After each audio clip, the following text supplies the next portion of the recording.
Hi. We were supposed to like do a proper intro, but I always just start laughing when I Yeah, look at you. I like, don't know what that means. Hi. How are you? We're back again. We're back again, and this one is a hot topic. Oh my god, I'm just dying to dive into this with you. And it's probably the most requested one in the last 6 months anyway, from members. Parenting on the same page. Yes. Trying to parent alongside someone and coming together as a team versus like clashing over you're too hard, no you're too soft, no don't say that, say this, oh this gentle parenting shite, how do you do that? And all of this stuff. And I think it's not just I don't think it's partner to partner alone. I think it's like sometimes the whole family getting involved, Yeah. and the grannies, and everyone has an opinion, and it's like, Yeah. how do we get aligned? God Almighty. God Almighty. Yeah. Is that even possible? I know. For anyone, actually, we've never said, we mentioned the membership a small bit, but we've never actually said, like, what it is. True. I don't think so. So like, we have this membership for parents. We're always like this. Yeah. And we've got, like, hundreds of families on there who we support weekly, and it's brilliant.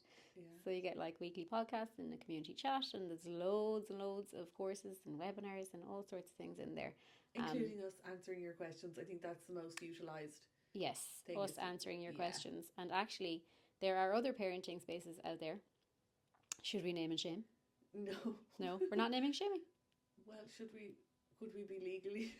I don't know. But we're not saying anything wrong. No, we're not saying it wrong. Go for it. No, but Dr. Becky, if you're listening, who I love, who we all love, but like just recently we just saw on her membership that she's using chatbots to reply to people, and the two of us were just like, wow, like answering a question from a chatbot on that nature does not sit with me. I'm just like, why would you bother paying for a membership if you're getting your questions answered? I can't talk. If you're getting your questions answered by a chatbot, it's like funny you could just use AI for that yourself. Now she does say like that the chatbots are trained by her, but like that still doesn't have the nuances of the situation. It doesn't have the lived experience of the world. Your chatbot has not given birth, doesn't know how lonely motherhood could be at times, like us. So yeah, it was a funny one. Anyways, we don't do chatbots, but we will answer questions. No, we do answer questions in the community, and unreal. we'll leave details in the show notes. We should actually do that. Yeah, we will.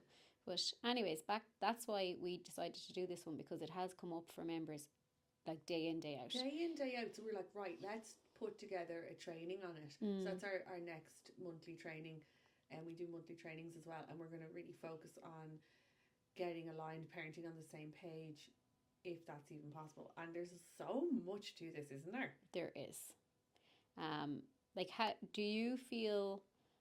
Let's just chat about ourselves initially and see what it's like for your own parenting style together. So myself and James probably would have parented fairly similarly-ish for the first couple of years until I started training in this in 2017. So they were born in 15 and 16, started this in 17. So they were still very small. And I remember the day 1 level 6 therapeutic play skills with the lovely Laura Coleman. And day 1 I came home and I was like, everything has changed. Yeah. I was like messy play, we had the dry messy play, we were getting out, I was getting connected, I was down on the floor, and something just shifted in me that day. And I was like, this is how I want to do it.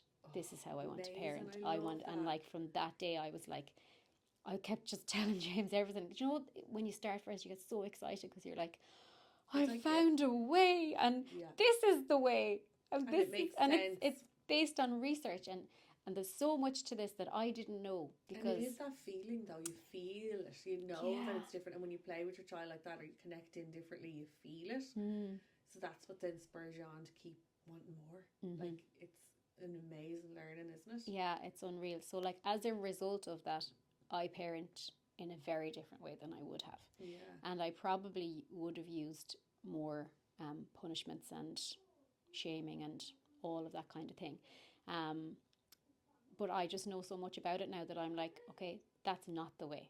You know, this can't, like, there is a different way, I think. Yeah. And I think that's what parents are always looking to us, going like, well, if I don't punish or have consequences, or how did they learn? I know. And because it's often with the way we were raised as well, so we Mm. know no different. It's all we've known our whole lives. You have to come down hard on them or whatever. And like, you know, we have the gentle parenting episode. We talked about that and how it isn't about punishing and being authoritarian, but actually being authoritative and sturdy and connective and guiding in the boundaries. But I think the main way I see it showing up for us parenting on the same page is starting to come up, I suppose, with me and John as well, is because I'm really clear on the boundaries, and I've Mm-hmm. obviously like I'm trained in this. I what is it, like 9 years now, going into my 10th year, so I'm very very clear on how I want to do it, and he's actually, I think a lot of dads maybe like there's good cop bad cop, you know, where Mm-hmm. one of the parents is the one that comes down hard and lets a roar, and the other one is like, oh, go on, you're all right, and he would be more accommodating. So Yeah. as Jack's becoming a toddler and I'm putting in boundaries, I'm like, look, if he cries, let's hold the feeling, it's fine. Whereas John's like, he's going to cry, I'll just give it to him. Mm. And so you have that immediately where I'm like, no, we need to talk about this. But then we don't have time to talk about, like, when do you actually sit down together and be like, oh, how would we like to parent? What style are you using there, Johnny? Tell me. Like, who has time for this? Like, First date vibes. So, what's your style of parenting going to be? how does it Like work? nobody And even knows that. like, so I saw you respond to Jack just now. Tell me about that. Like, we don't have time to say hello, goodbye. Like, No.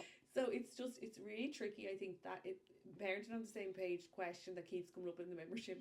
It's as much of like, how do we have time to sort something? Can you give us some tools to like make it work in the moment, Mm-hmm. or to just have like a really quick little, oh, this is a strategy, we're going to both try it, you know? So I'm able to do that with him, thankfully, and it's definitely like alerting him to it. But I feel like when you start to kind of go, oh yeah, maybe I would try that strategy, Mm. it brings you on a journey, because you're basically reparenting yourself then, and your Yeah. inner child is going, that's really naughty, or like, we would never have got away with that, or that's too soft. There's a voice in your head saying, so Yeah. you start to like morph almost, and you either you can fight it or you can kind of go with it, and it changes you as a person ultimately. Yeah. Absolutely. It's oh god, it's hard to describe. I'm just thinking of different like instances where we would have not been on the same page, and sometimes if a child is really really really acting up, you do go back to that old school style thinking of, well, if I do take something they really love off them, they're not going to do this again. Mm-hmm. Do you get me? Oh yeah. And I've been there like so many times going, if I take that, that's gonna really teach Really them get to to them. never ever ever do that again, Yeah. because they're driving me that mad. And that would have been something that we would have differed in opinion on, and I would be like, please don't. I promise. Like, it might work immediately, but I promise long term that is going to hurt their inner person, Yeah. and they're going to feel not good enough, and they're going to feel bad, Mm-hmm. and I don't want them to feel bad.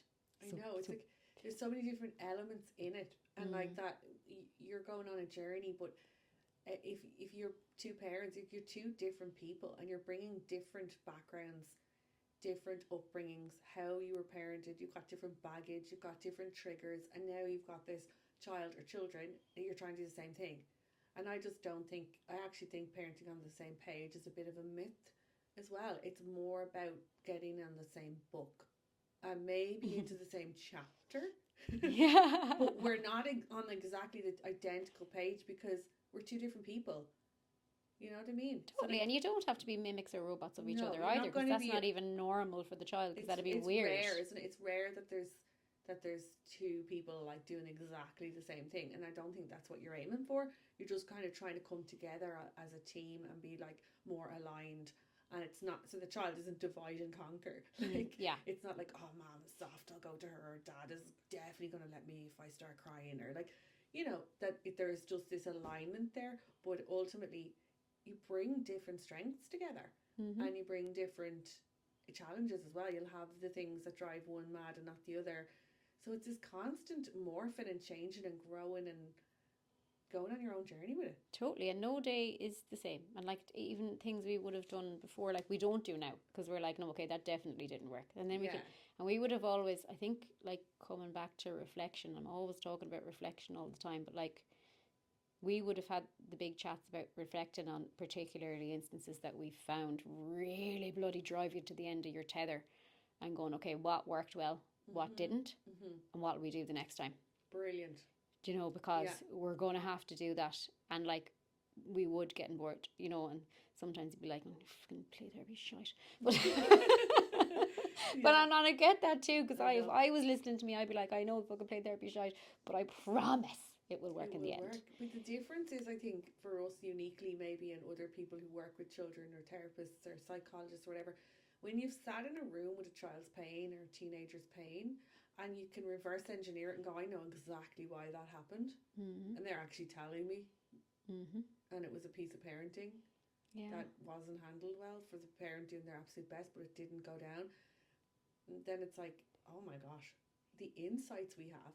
That's why we're here. That's why we're sharing it with other parents. Totally. But I think it's that, I think, knowing your why.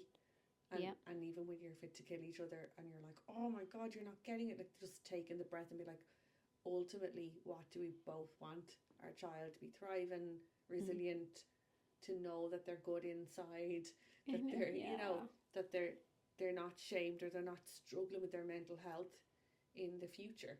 Yeah. And that's why you make the effort to kind of try and align. Yeah. Try. And even like, just something that came up for me there, each different child could take your style of parenting in a completely different way. Oh, it's so true. Yeah. So we'll say, Mick, my dad, for example, like he's a gas man, like, and everything's a joke and a mess, and he could come across to some people as mean. Mm. So just for example, like we go home and be like, what you get in your test? 90%. What happened the other 10? But like that would always have been funny to me. Never would have hurt my feelings, because I would have been just like, go away. And it would always have been gas. And I worked with someone way later in my life, someone who I was just helping with some sensory play and stuff like a few years ago. And they opened up to me and said that their dad did a similar thing and that they had been in therapy for a long time about it because they never felt good enough.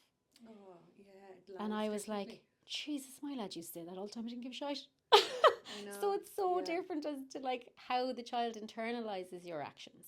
Exactly. And that's the thing as well. I remember working with a good few parents where they're like, oh no, this always worked with my first, or like with my first, I only had to be playful, or I only had to try and say this, or they were reasoning, like there was reasoning. My second child, oh no, I don't know what to do.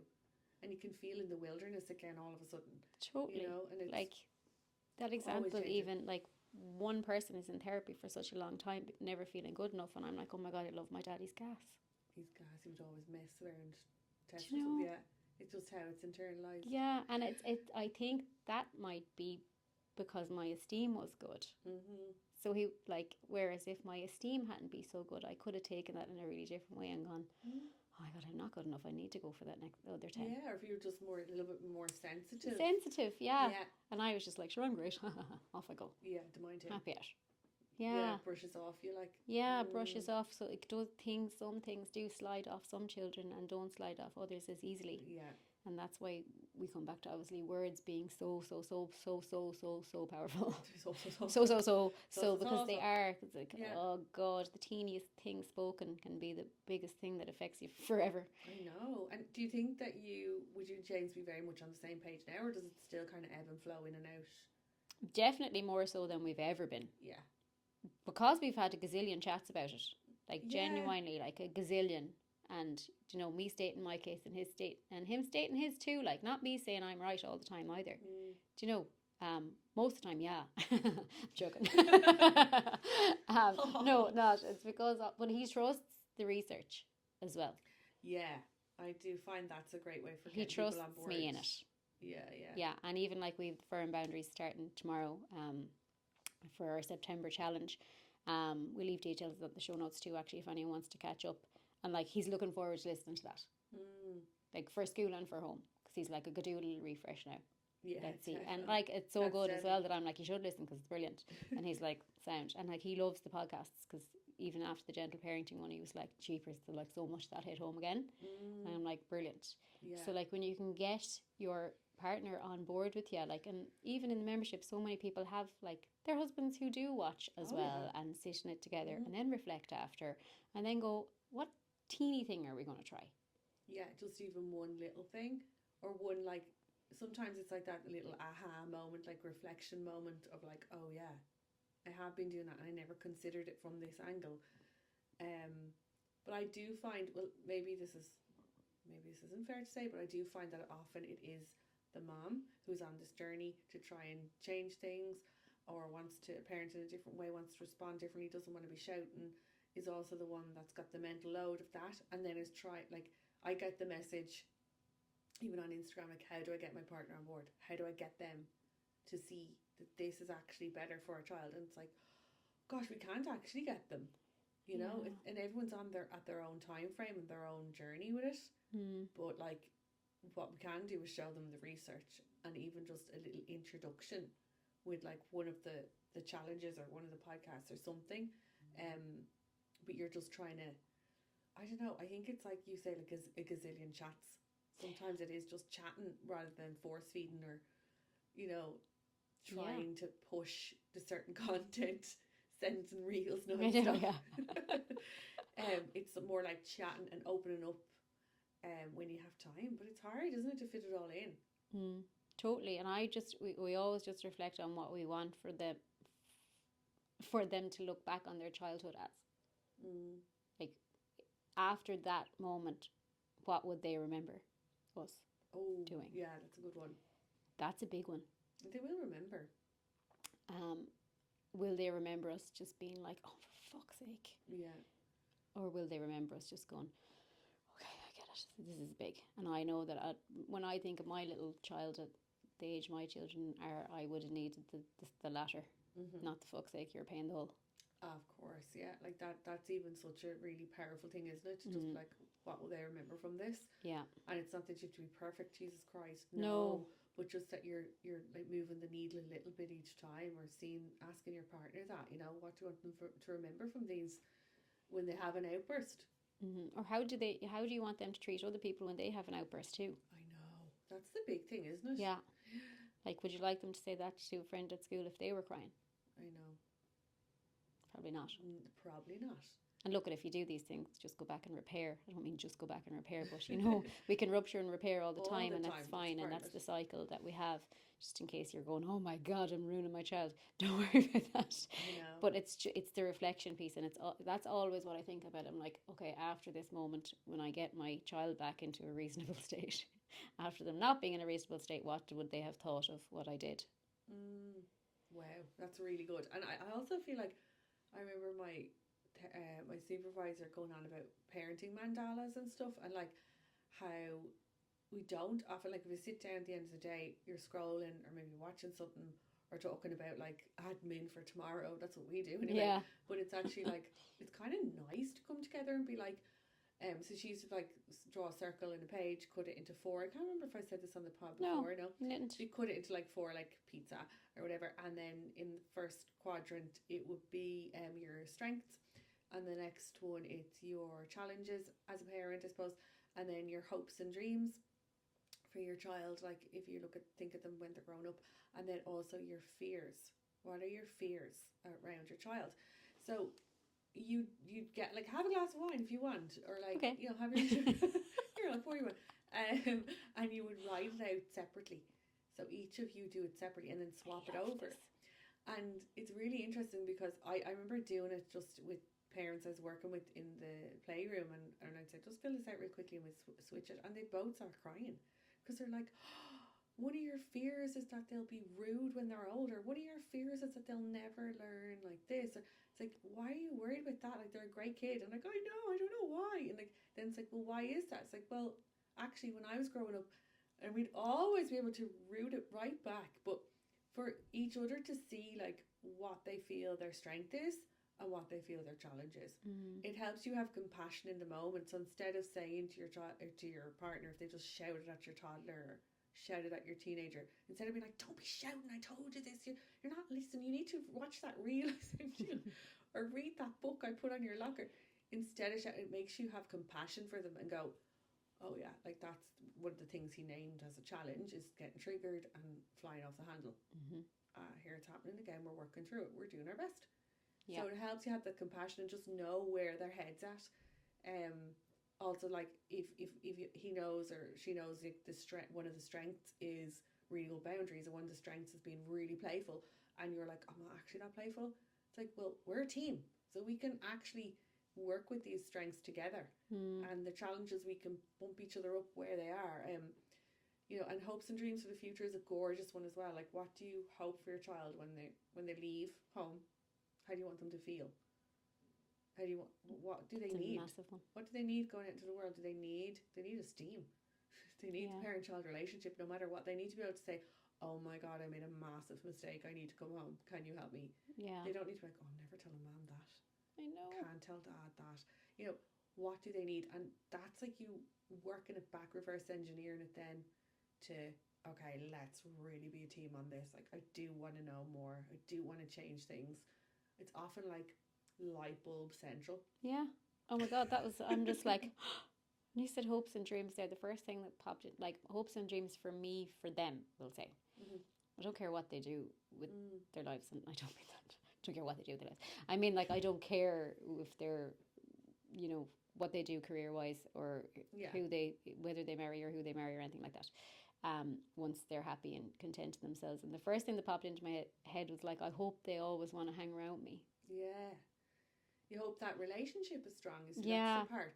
That they want to come home and that we always do things together still, even when they're adults. I know. Like, like we do with our parents, love like hanging out with them. You want them to want to do that with you. Yeah. And enjoy it and have fun. Of course, they think now that they will want it, but like you hope that you never have a rupture that's big enough that. I know, because it happens. Puts them away from us. I know. And that's the thing, I think, as well with the fears. Sometimes looking at the fears we have, like, they're so irrational. And actually, when you wind it in, you go like, no, they're doing great. Yeah. They're a great child. They're doing their best. So am I. Look at. Yeah. And it kind of takes all that pressure off you then. If you're parenting from a place of fear, you're probably parenting in a reactive way. Or, And a lot of the fears are yours. Way. Are your fears from your past, and not they're not actually current fears that are happening right now, or the things that are triggering us that our child is just doing in a reactive moment, and they aren't part of their personality. Yeah, we'll say, and we're thinking, oh my God, they'll never learn to be that, they'll never have friends, and nobody will ever like them if they're acting like that. And you're like, no, they're just having a bit of a big feeling like it's grand, like all of us. Yeah, exactly. It's and they do learn to have relationships and all of that. Those things come up a lot, as particularly, and I'm just thinking that the membership again between the ages of like 6, 7, 8. So if you're listening now and you're at that stage, wowza, it's a big one. A lot of those, everyone is like, my 6-year-old, and I'm like, I hear you. Yeah, I hear you big barking. Attitude. That's a big stage of development there, right there. Yeah. And then you come into other ones as they get older. But we will wrap that up for now. Okay. And our webinar, Parenting on the Same Page, will likely be live by the time this goes out. Yeah. So we'll leave a link for that in the show notes. In that we give you loads of ideas of how to navigate this. With practical tools. Yeah. So thank you so much, guys. Thanks for listening. We will see you the next time.